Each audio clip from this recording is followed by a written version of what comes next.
मी सुनेत्रा अजित पवार गांभीर्यपूर्वक प्रतिज्ञा करते की कायद्याद्वारे स्थापित झाले आहे अशा भारताच्या संविधानाबद्दल मी खरी श्रद्धा व निष्ठा बाळगीन।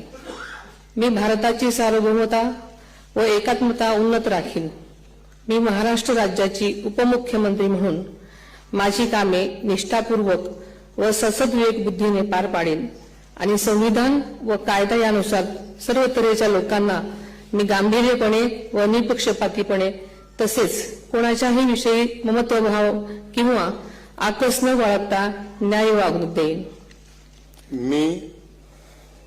मी सुनेत्रा अजित पवार गांभीर्यपूर्वक प्रतिज्ञा करते की महाराष्ट्र राज्याची उपमुख्यमंत्री म्हणून माझ्या विचारार्थ आणली जाईल किंवा मला ज्ञात होईल अशी कोणतीही बाब अशी उपमुख्यमंत्री म्हणून माझी कामे यथायोग्य पार पाडण्यासाठी आवश्यक असेल ते खेरीज करून एरवी मी कोणत्याही व्यक्तीला किंवा व्यक्तींना प्रत्यक्षपणे वा अप्रत्यक्षपणे कळवणार नाही किंवा त्यांच्याकडे उघड करणार नाही। धन्यवाद।